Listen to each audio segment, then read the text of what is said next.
Hello बच्चों, स्वागत है आपका आपके अपने यूट्यूब चैनल अरविंद बिटलान क्लासेस में।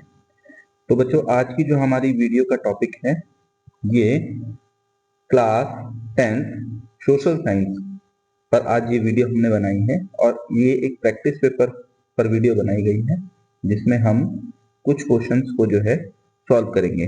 तो ये प्रैक्टिस पेपर है जो बहुत इंपॉर्टेंट है और जो ये प्रैक्टिस पेपर आज हम सॉल्व करेंगे आप देखेंगे कि आपके जो बोर्ड के पेपर एग्जाम होंगे, सोशल साइंस का जो पेपर होगा उसमें बहुत से सवाल आप इस प्रैक्टिस पेपर से देखेंगे।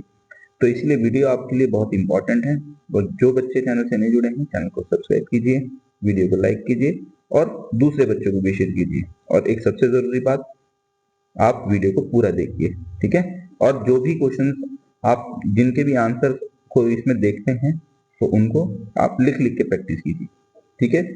चलिए शुरू करते हैं अपनी वीडियो को। तो ये एक प्रैक्टिस पेपर जैसे मैंने आपको बताया है, ठीक है। तो 3 घंटे का यहाँ समय दिया है और 80 नंबर का है। ये सामाजिक विज्ञान विषय पर है। तो ये कुछ जनरल इंस्ट्रक्शंस दी गई है, तो हम सीधा अपने क्वेश्चंस पे चलते हैं। तो जैसे पहला सवाल यहाँ पर पूछा गया है हमसे, ये देखिए पहला सवाल हमसे पूछा गया है कि मानव विकास के विषय में निम्नलिखित कथनों को पढ़िए और सही विकल्प का चयन कीजिए। जिसमें फर्स्ट पॉइंट क्या है, संयुक्त यह है संयुक्त राष्ट्र विकास कार्यक्रम यानी यूएनडीपी द्वारा तैयार की जाती है। बिल्कुल सही है, मानव विकास रिपोर्ट जो है यूएनडीपी द्वारा तैयार की जाती है, ठीक है। आगे आगे कहता है सेकंड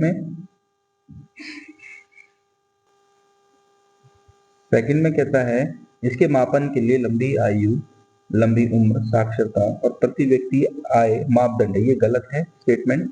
तीसरा, विकसित और निम्न विकासशील देशों के अनुसार देशों की रैंकिंग तैयार की जाती है। बिल्कुल ठीक है। चौथा, विश्व बैंक जीवन की गुणवत्ता के आधार पर मानव विकास रिपोर्ट को तैयार करता है। ये गलत है, ये विश्व बैंक तैयार नहीं करता है, ये यूएनडीपी के द्वारा तैयार की जाती है, ठीक है, यूएनडीपी के द्वारा। तो इसमें जो ऑप्शन सही है वो फर्स्ट और थर्ड है, ठीक है। फर्स्ट और थर्ड ठीक है, तो यानी इसका option C is a right answer, ठीक है। चलिए आगे देखते हैं। अगला कहता है भारत सरकार ने 1999 में व्यापार नियमों को उदार क्यों बनाया। तो इसका जो सही जवाब है वो है ऑप्शन नंबर सी, ठीक है, ऑप्शन नंबर सी। ताकि सरकार चाहती थी कि भारतीय उत्पाद विश्व बाजार में प्रतिस्पर्धा कर सके। आगे है प्रश्न नंबर तीसरा। प्रश्न नंबर तीसरा में ये पूछा गया है भारत में निम्नलिखित क्षेत्रों में से सकल घरेलू उत्पाद में किसकी हिस्सेदारी सर्वाधिक है। देखिए अगर हम सकल घरेलू उत्पाद की बात करते हैं तो हम इसे जीडीपी भी बोलते हैं, ग्रॉस डोमेस्टिक प्रोडक्ट, ठीक है। तो सबसे ज्यादा हिस्सेदारी जो है वो तीसरे क्षेत्र की है, यानी ऑप्शन नंबर सी, ठीक है। तो तीसरे का सही जवाब है तृतीय क्षेत्र, ऑप्शन सी। आगे कहता है प्रश्न नंबर चार में कहता है कि निम्नलिखित देशों में से किसका मानव विकास सूचकांक में बेहतर स्थान है। तो इसका जो सही जवाब है ऑप्शन नंबर सी है, भारत, ठीक है। नेक्स्ट प्रश्न नंबर 5, इसमें हमें सही मिलान करना है कि कौन सा युग्म सही है। तो जलोढ़ मृदा, इसमें रेत और सिल्ट होती है, तो ये बिल्कुल सही है। जलोढ़ मृदा में रेत और सिल्ट होती है, ये सही है, यानी पांचवे का जो सही जवाब है वह ऑप्शन नंबर ए है, ठीक है। आगे देखते हैं अगला सवाल। देखिए यहाँ पे प्रश्न नंबर 6 हमें मिलान करना है। तो अगर हम मिलान करें, जैसे यहाँ पे हमें विषय दे रखा है और यहाँ सूची दे रखी है, तो अगर हम देखें तो नवीकरणीय क्या है यहाँ पर आप देख सकते हैं, तो सेकंड का थर्ड। और अनवीकरणीय क्या है, यहाँ पे कोयला हो गया है, ठीक है। और जैव को किससे मिलाएंगे हम, वन्य जीव से मिलाएंगे। तो फर्स्ट का सेकंड हमारा कहाँ पर है, फर्स्ट का सेकंड ये है हमारा, यानी इसका सही जवाब है ऑप्शन नंबर सी, ठीक है। आगे प्रश्न नंबर 7 में कौन सा लोह धातु का उदाहरण है। लोह धातु का उदाहरण जो है ऑप्शन नंबर ए, तांबा है, ठीक। नेक्स्ट आगे कहता है प्रश्न नंबर 9 में कि व्यापार के प्रवाह में निम्नलिखित में ऐसे 3 महत्वपूर्ण विकास हुए हैं जिनमें पूर्व आधुनिक दुनिया को बहुत छोटा कर दिया है। निम्नलिखित विकल्प में से कौन सा गलत है, गलत की पहचान करनी है। तो इसमें 4 ऑप्शनों में जो सही जवाब है वो ऑप्शन नंबर डी है, प्रौद्योगिकी की प्रवाह, ठीक है। ऑप्शन डी है 9 का। प्रश्न नंबर 10, कैलाश बाशनी देवी, ताराबाई शिंदे और पंडिता रामाबाई के लेखन के बीच कौन सा समान पहलू है। ठीक है, कौन सा समान पहलू था? तो इसका जो सही जवाब है वह ऑप्शन नंबर बी है। ऑप्शन बी, महिलाओं के अनुभव पर इन तीनों महिलाओं ने प्रकाश डाला है। तो option B is the right answer. आगे देखिए, आगे कहता है इसमें, यहां पर हमें कालक्रम के अनुसार लगाना है। तो नेपोलियन का युद्ध, वियना संधि, स्वतंत्रता के लिए ग्रीक संघर्ष और ओटोमन साम्राज्य के स्लाव जो है राष्ट्रवाद। तो जो इसका सही जवाब है वह ऑप्शन नंबर डी है, ऑप्शन डी। ठीक है, चलिए आगे देखते हैं प्रश्न 12। निम्नलिखित में से किस देश में जो है वो द्विदलीय जो है वो व्यवस्था है? तो द्विदलीय व्यवस्था किसमें है? ये है ऑप्शन डी। नहीं, इसका ऑप्शन डी नहीं होगा। द्विदलीय व्यवस्था किसमें है? ये है ऑप्शन नंबर आपका सी। ठीक है, अमेरिका। ये है अमेरिका। तो द्विदलीय व्यवस्था अमेरिका में है। भारत में जो है वो बहुदलीय व्यवस्था है, बहुदलीय व्यवस्था। ठीक है, ये भारत में है बहुदलीय व्यवस्था, अमेरिका में है द्विदलीय व्यवस्था। ठीक है, चलिए आगे देखते हैं। ये देखिए, यहाँ पर क्वेश्चन नंबर 13 में यहाँ हमें विकल्प दिए गए हैं 3 और हमें पहचान करनी है इन ऑप्शन से। तो जैसे पहला क्या है, केंद्र और स्थानीय सरकार के बीच शक्ति की साझेदारी। राज्य सरकारों को उनके साथ कुछ शक्तियों और राजस्व साझा करने की आवश्यकता होती है, इसे त्रिस्तरीय सरकार कहते हैं। तो इसका जो सही जवाब है वो ऑप्शन नंबर बी है, एकात्मक संघीय व्यवस्था। ठीक है, एकात्मक संघीय व्यवस्था, ऑप्शन बी। आगे देखिए, यहाँ हमें प्रश्न नंबर 14 मिलान करना है। तो अगर हम यहाँ विषय दे रखे हैं और ये सूची दे रखी है, तो अगर हमें बैंक से मिलाना है तो बैंक किसमें आएगा? बैंक आएगा संघ सूची में। ठीक है, बैंक किसमें आएगा? संघ सूची में, यानी ए का सेकंड जो है वो कहाँ दिया हुआ है? ये ऑप्शन नंबर सी में दिया हुआ है, यानी इसका सही जवाब है ऑप्शन सी। तो बाकी को अगर हम मिलाते हैं तो देखिए, बैंक जो है वो संघ सूची में, कृषि जो है वो राज्य सूची में, और शिक्षा समवर्ती सूची में, और कंप्यूटर अवशिष्ट विषय में। ठीक है, तो इस तरीके से इसका जो सही जवाब होगा ऑप्शन सी। आगे देखिए, अगला सवाल है, यहाँ पे अभिकथन और कारण दिया गया है। पहला अभिकथन कहता है कि श्रीलंका में तमिल को राज्य की एकमात्र आधिकारिक भाषा के रूप में अपनाया। ठीक है, तो यहाँ पर अपनाया क्योंकि श्रीलंका की सरकार ने बहुसंख्य परिस्थिति के तहत कई कदम उठाए। तो ये दोनों ही स्टेटमेंट सही है। ये गृह युद्ध के बाद की स्थिति है कि जब तमिलों को जो है वहां पर जो है उनको भी बराबर की हिस्सेदारी श्रीलंका में गृह युद्ध के बाद दी गई। ठीक है, तो ये दोनों ही कथन सही है और ए को जो है वो आर पूरा कर रहा है, तो इसलिए इसका सही जवाब है ऑप्शन नंबर ए।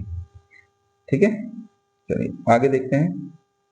आगे कहता है प्रश्न नंबर 16 में सत्ता के बंटवारे से संबंधित तथ्यों पर विचार कीजिए, सही विकल्प को जो है वो चयन करना है। ठीक है, तो इसमें देखिए कहता है बहुसंख्यवाद लोकतंत्र की वास्तविक आत्मा होती है, ये बिल्कुल गलत है स्टेटमेंट। सेकंड, यहाँ विभिन्न समूहों में संतुलन और सामंजस्य जो है वो बनता है, ये बिल्कुल सही है।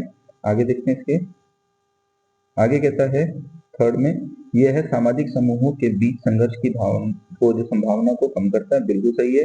सत्ता की साझेदारी लोकतंत्र का सार है, ये भी सही है, यानी दूसरा, तीसरा और चौथा सही है। तो इसका जो सही ऑप्शन है ऑप्शन नंबर बी है। ठीक है, आगे देखिए, आगे कहता है प्रश्न नंबर 17 में, ये हमें कौन सा युग्म सम्मिलित है? तो प्राथमिक क्षेत्र में फूलों की खेती करने वाला, ये बिल्कुल सही है। तो यही हमारा सही ऑप्शन है, बाकी ऑप्शन हमारे गलत हैं। तो इसका जो सही जवाब है वह ऑप्शन नंबर ए है। नेक्स्ट आगे कहता है, निम्नलिखित में से कारखानों के श्रमिकों के विकास का कौन सा एक लक्ष्य है? तो कौन सा लक्ष्य है कारखानों के जो श्रमिकों के विकास का अगर हम बात करते हैं तो इसका जो सही जवाब है वो ऑप्शन नंबर ए है, बेहतर वेतन। ठीक है, आगे 19वां क्वेश्चन है। यहाँ एक टेबल दी गई है हमें और इस टेबल में हमें कुछ आंकड़े दिए गए हैं। हमसे क्वेश्चन पूछा गया है कि हरियाणा का निवल अनुपस्थिति अनुपात कितना है? सही विकल्प का चयन कीजिए। देखिए, निवल यहाँ हमें दिए उपस्थिति अनुपात वो प्रति 100 व्यक्ति है। ठीक है, और हरियाणा का यहाँ पर 61 दिया हुआ है, यानी अगर हम 100 में से 61 को माइनस करेंगे तो हमारा ये आ जाएगा 39, यानी 39 क्या है? ये अनुपस्थिति जो है अनुपात है निवल। तो इसका जो सही जवाब है वो ऑप्शन नंबर ए है, 39। ठीक है, आगे देखते हैं। प्रश्न 20 कहता है विश्व में अधिकतर लोग किस प्रकार की सरकार को पसंद करते हैं? तो इसका जो सही जवाब है वो ऑप्शन नंबर ए है, लोकतांत्रिक सरकार। ठीक है, तो यहाँ पर हमारे अब ये जो एक एक नंबर वाले सवाल है ये पूरे होते हैं। तो अब हम अगले अपने नेक्स्ट खंड पे चलते हैं, खंड खा पर। ठीक है, तो देखते हैं इन क्वेश्चन को। अगला जो प्रश्न है प्रश्न नंबर 21, इसमें पूछा गया है 19वीं शताब्दी में पश्चिमी पंजाब में हुए किन्हीं दो परिवर्तनों का उल्लेख कीजिए।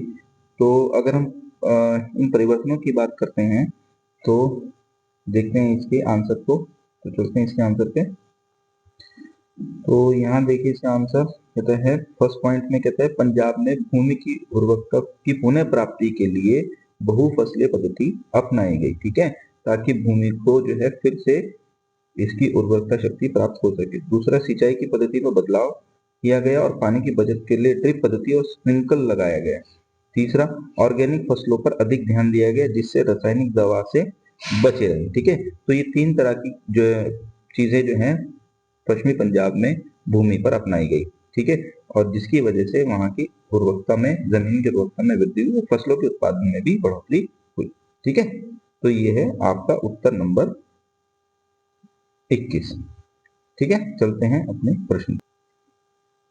अब अगला प्रश्न जो है प्रश्न नंबर 21 का है बी अथवा में पूछा गया है, कहते हैं आधुनिक व्यापार युग से पूर्व सिल्क रूट के किन्हीं दो लाभों का उल्लेख कीजिए। ठीक है, तो इसके उत्तर को देखते हैं। तो यहाँ है इसका उत्तर, देखिए सिल्क रूट मतलब रेशम मार्ग दुनिया के दूर दूर के इलाकों के बीच व्यापार और सांस्कृतिक आदान प्रदान का एक प्रमुख माध्यम था। तो इससे न केवल व्यापार होता था सिल्क रूट से, बल्कि इससे संस्कृति का भी जो है वो क्या होता था, वो प्रसार और प्रचार होता था। ठीक है, तो व्यापार के साथ साथ इससे सांस्कृतिक जो है कल्चर का भी प्रसार और प्रचार होता था, कल्चर का आदान प्रदान होता था। ठीक है, तो ये हो गया आपका 21 का बी। ठीक है, चलो चलते हैं अपने प्रश्न पर। अगला क्वेश्चन है क्वेश्चन नंबर 22, कहता है औद्योगिकरण और शहरीकरण साथ साथ चलते हैं, स्पष्ट कीजिए। ठीक है, तो देखते हैं इसके उत्तर को। तो यहाँ देखिए कहता है जहाँ उद्योग स्थापित होते हैं वहाँ रोजगार की उत्पत्ति होती है, अतः उद्योगों की आस पर लोगों का बसाव तेजी से होता है। ठीक है, तो जहाँ उद्योग होगा वहां पर लोगों की बसावट होती है और रोजगार भी वहां पर लोगों को उपलब्ध होता है। औद्योगिकरण कई सुविधाओं से युक्त होता है, अतः लोग इस क्षेत्र की ओर आकर्षित होते हैं। तीसरा, उद्योगों को श्रमिकों के साथ बाजार की जरूरत होती है, अतः लोगों का शहरीकरण तेजी से होता है। तो जहाँ उद्योग होगा वहाँ रोजगार होगा, वहाँ सुविधाएं होंगी और वहाँ बाजार भी होगा। ठीक है, तो ये हो गया आपका उत्तर नंबर 22। ठीक है बच्चों, तो उम्मीद करता हूँ आपको समझ में आ रहा होगा। चलते हैं अपने अगले प्रश्न पे। अगला प्रश्न है प्रश्न नंबर 23, कहता है हमारे समाज में महिलाएं विभिन्न तरीकों से भेदभाव का सामना करती हैं, किन्हीं दो तरीकों की व्याख्या कीजिए। तो अगर भेदभाव का सामना करती हैं तो कौन से वो तरीके हैं जिनसे महिलाएं भेदभाव का सामना करती हैं, देखते हैं इसके उत्तर को। तो ये देखिए इसका उत्तर क्या कहता है, जैसे भेदभाव, पहला काम का सामाजिक बंटवारे, जैसे घरेलू कार्य स्त्री द्वारा किया जाना एवं आर्थिक कार्य पुरुषों के द्वारा किया जाना। दूसरा, भावनाओं का सामाजिक निर्धारण, जैसे स्त्रियों का हंसना बुरा माना जाता है वहीं पुरुषों का सार्वजनिक रोना कायरता माना जाता है। तो इस तरीके का भेदभाव हमारे समाज में आज भी चल रहा है। ठीक है, तो चलते हैं अपने प्रश्न पे। अगला प्रश्न जो है ये प्रश्न पूछा गया है यहाँ पे प्रश्न नंबर 24, कहता है अलग अलग लोगों के विकास के लक्ष्य भिन्न हो सकते हैं, उदाहरण के साथ इस कथन की पुष्टि कीजिए। तो इसके उत्तर को देखते हैं। तो यहाँ पर देखिए उत्तर कहता है, पहला पॉइंट, उद्योगपतियों को अधिक बिजली की आवश्यकता होती है, वे बड़े बांध बनाना चाहते हैं। ठीक है, सेकंड पॉइंट, जबकि किसानों को खेती के लिए चेक डैम की जरूरत होती है, बड़े बांध किसानों को विस्थापित कर देते हैं। तो इस तरीके से हम ये बता सकते हैं कि अलग अलग लोगों के लिए विकास के अलग अलग पहलू होते हैं। ठीक है, उद्योगपतियों के लिए विकास के लिए अलग पहलू हैं, वो बड़े बांध को बनाना चाहते हैं, बल्कि जो किसान होते हैं वो बड़े बांध को बनाना नहीं चाहते, क्योंकि बड़े बांध जो हैं वो किसानों के लिए विस्थापित होने का एक सबसे बड़ा कारण होते हैं। ठीक है, तो इस तरीके से आप इसका उत्तर लिख सकते हैं। ठीक, चलिए चलते हैं प्रश्न पे। अगला जो प्रश्न है, प्रश्न नंबर है 25 और यहाँ हमारा खंड गा है। कहता है प्रश्न 25 में, फ्रांसीसी लोगों के बीच सामूहिक पहचान की भावना पैदा करने के लिए फ्रांसीसी क्रांतिकारियों द्वारा शुरू किए गए किन्हीं 3 उपायों का वर्णन कीजिए। तो कौन कौन से 3 उपाय शुरू किए थे? तो समानता, स्वतंत्रता और बंधुत्व, ये 3 ऐसी चीजें थी जो फ्रांसीसी क्रांतिकारियों द्वारा क्रांति के दौरान शुरू की गई थी। समानता, सभी लोग समान रहे, सभी लोग जो है स्वतंत्र रहे, आजाद रहे और सभी में भाईचारा और बंधुत्व की भावना रहे। ठीक है, तो ये 3 जो थे ये क्या थी? ये क्रांति द्वारा शुरू किए गए भावनाएं थी। चलिए चलते हैं। अगला प्रश्न नंबर 26 कहता है सूचना और प्रौद्योगिकी, सूचना प्रौद्योगिकी वैश्वीकरण से किस प्रकार जुड़ी है, व्याख्या कीजिए। तो इसके उत्तर को देखते हैं। तो यहाँ देख रहे हैं इसका उत्तर। जैसे पहला पॉइंट क्या लिखा है कि प्रौद्योगिकी वैश्वीकरण को उत्प्रेरित करती है, मतलब प्रौद्योगिकी से वैश्वीकरण जो है वो आगे बढ़ता है। सूचना एवं प्रौद्योगिकी द्वारा वस्तुओं को खरीदना एवं बेचना आसान हो जाता है। बिल्कुल ठीक है, टेक्नोलॉजी के माध्यम से वस्तुओं को बड़ी आसानी से बेचा और खरीदा जा सकता है। दूरसंचार सुविधाओं ने विश्व को एक मंच पर लाकर खड़ा कर दिया है।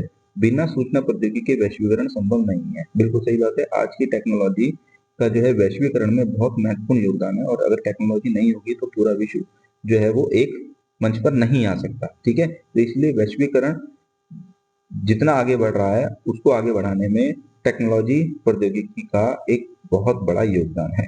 ठीक है, तो चलते हैं अब अपने अगले प्रश्न पे। अगला प्रश्न है प्रश्न नंबर 27, कहता है भारतीय कृषि के विकास के लिए किए गए किन्हीं 3 संस्थागत सुधारों की व्याख्या कीजिए। तो कौन कौन से सुधार किए गए हैं? तो देखिए, जैसे सुधार किया गया है हरित क्रांति। हरित क्रांति ये एक पहला सुधार है जो भारतीय कृषि में किया गया। ठीक है, दूसरा है श्वेत क्रांति। श्वेत क्रांति जो कि दूध के उत्पादन से थी। ठीक है, तीसरा है सहकारी बैंकों की स्थापना। बैंकों की स्थापना ये भी एक तरीके का सुधार है। और चौथा है फसलों का बीमा, जो सरकार करती है, फसलों का बीमा। ठीक है, तो ये जो सुधार किए गए हैं ये कृषि में एक बहुत बड़े सुधार हैं जिससे किसानों को बहुत फायदा हुआ है। ठीक है, चलिए चलते हैं अगले प्रश्न पे और ये प्रश्न नंबर है आपका 28। कहता है भारतीय लोकतंत्र में क्षेत्रीय दल की व्याख्या कीजिए। तो क्षेत्रीय दल की क्या भूमिका है लोकतंत्र के अंदर, तो देखते हैं इसके उत्तर को। तो ये देखिए, जैसे पहला पॉइंट है क्षेत्रीय दलों का अपने राज्य में अच्छा प्रभुत्व रहता है। जैसे बीजू जनता दल सिक्किम में, तेलंगाना राष्ट्रीय समिति तेलंगाना राज्य में ताकतवर पार्टी है। ठीक है, तो इसी तरीके से बहुत सारी क्षेत्रीय पार्टी है। जैसे अगर मैं बात करूँ शिवसेना, ये भी एक क्षेत्रीय पार्टी है। ठीक है, जैसे अगर मैं बात करूँ DMK, ये भी एक क्षेत्रीय पार्टी है। ठीक है, तो ऐसी बहुत सारी क्षेत्रीय पार्टी है जिनका अपने अपने राज्य में अपने अपने क्षेत्र में बड़ा प्रभाव होता है और ये क्षेत्र में ताकतवर होती है। दूसरा पॉइंट है पिछले 3 दशकों में क्षेत्रीय पार्टियां तेजी से बढ़ी है जो भारतीय संसद की विविधता को जो है बताती है। ठीक है, तो बहुत सारी क्षेत्रीय पार्टियां जो हैं पिछले 3 दशकों से काफी क्षेत्रीय पार्टियां अपने अपने राज्य में बढ़ी हैं।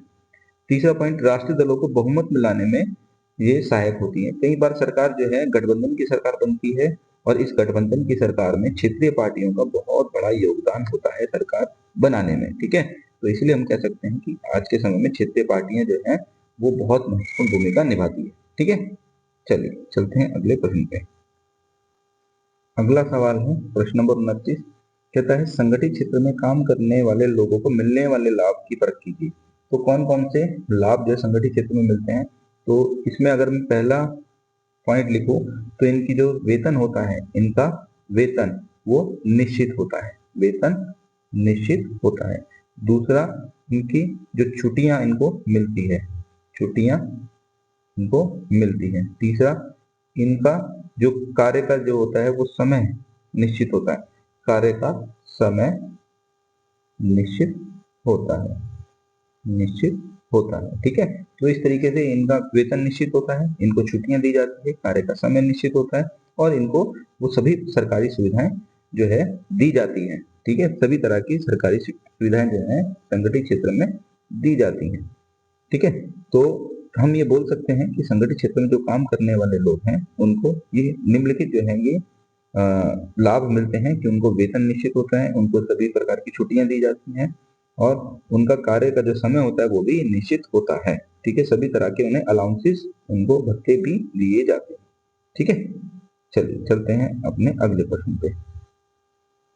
अगला प्रश्न जो है कहता है 29 का बी, परख अथवा देश के आर्थिक विकास में सार्वजनिक क्षेत्र जो है वो कैसे योगदान करता है, मतलब सार्वजनिक क्षेत्र का आर्थिक विकास में कैसे योगदान होता है ये हमें बताना है। ठीक है, तो देखते हैं इसके उत्तर को।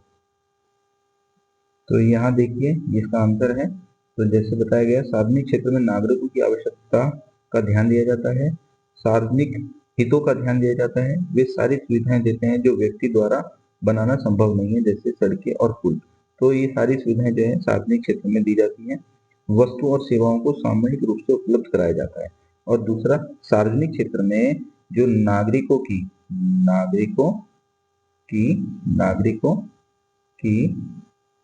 संतुष्टि पर जो है वो ध्यान दिया जाता है। ठीक है, तो नागरिकों की आवश्यकता, नागरिकों की संतुष्टि, नागरिकों के हितों, इन सभी चीजों को सार्वजनिक क्षेत्र में जो है वो देखा जाता है और सार्वजनिक क्षेत्र जो है इसीलिए आर्थिक विकास में योगदान देते हैं। ठीक है, देखते हैं अपने अगले प्रश्न को।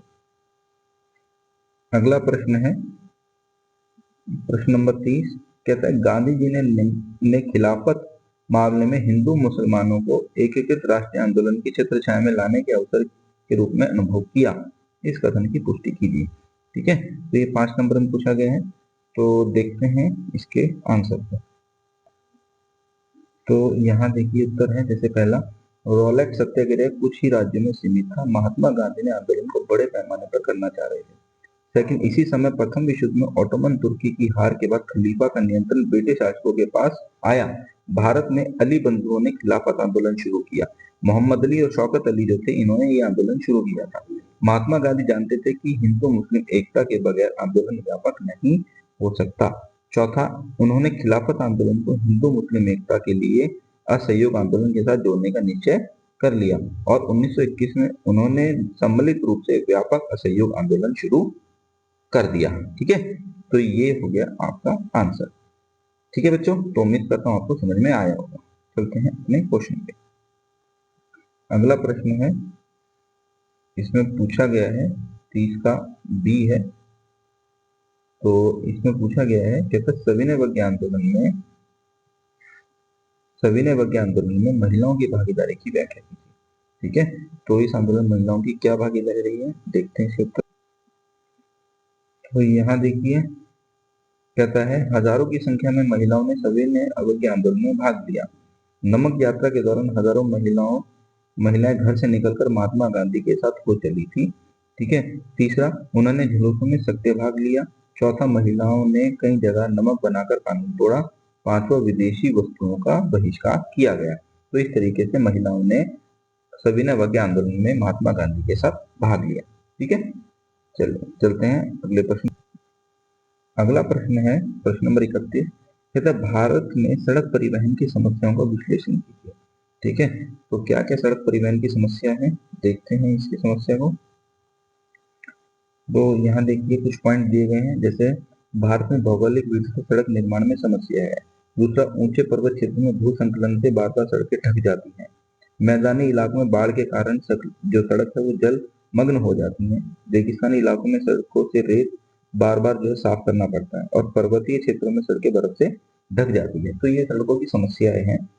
ठीक है, अक्सर सरकारी खींचातान में सड़कें अनिर्मित जो है वो रह जाती हैं और सड़कों के रखरखाव में अनियमितताओं से सड़कें खराब होने लगती है। ठीक है, जिससे बार बार सड़कों को बनवाने में सरकार का काफी पैसा खर्च होता है। ठीक है, तो इससे सड़क यातायात में जो है ये समस्याएं हैं। ठीक है, चलिए देखते हैं अगले प्रश्न को। अगला प्रश्न है कहता है बी में, भारतीय रेलवे ने देश के सामाजिक आर्थिक जीवन को जो है किस प्रकार बढ़ावा देती है। भारतीय रेलवे कैसे जो है जीवन को, सामाजिक और आर्थिक जीवन को बढ़ावा देता है। तो देखते हैं इसके उत्तर को। तो यहाँ देखिए, यहाँ दिया हुआ है जैसे पहला पॉइंट, रेलवे भारत की सामाजिक और आर्थिक जीवन के लिए अति आवश्यक और लाभकारी है।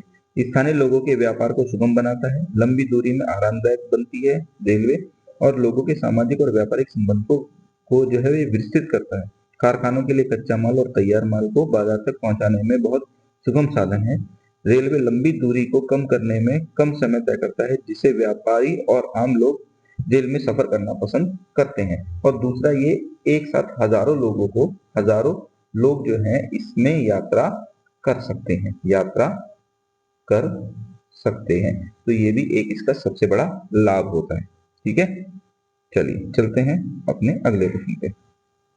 अगला प्रश्न है प्रश्न नंबर 32, जिसमें पूछा गया है कि ग्रामीण अर्थव्यवस्था में स्वयं सहायता समूह की भूमिका को न्याय संगत ठहराइए।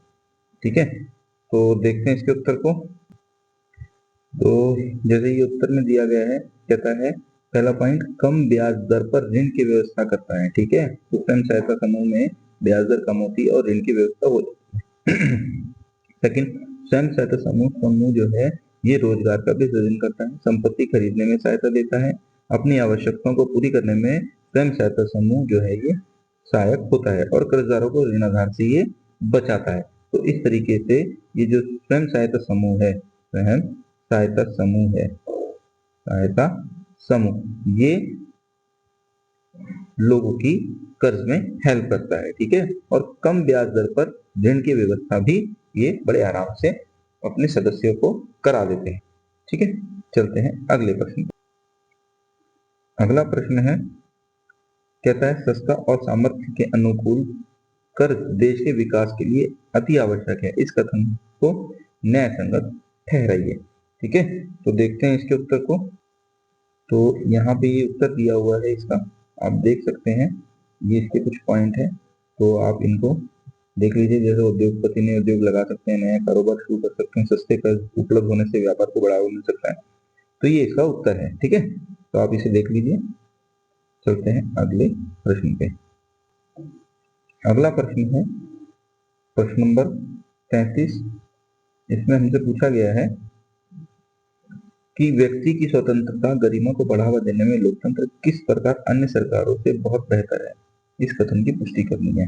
ठीक है, तो इसके उत्तर को देखते हैं। तो ये देखिए, इसका पहला पॉइंट दिया है, कहता है लोकतंत्र सभी व्यक्तियों को समान देता है। लोकतंत्र जो है ये टकराव को कम करता है। ठीक है, आगे कहता है लोकतंत्र से जो असमानता जो है ये भी कम होती है, स्वतंत्रता को बनाए रखने में मदद करता है, और लोकतंत्र सिद्धांत विश्वव्यापी माना गया है, स्त्रियों को बराबरी दिखलाया है, और सबको जो है वो समान न्याय की व्यवस्था प्रदान करता है। ठीक है, तो ये है आपका उत्तर।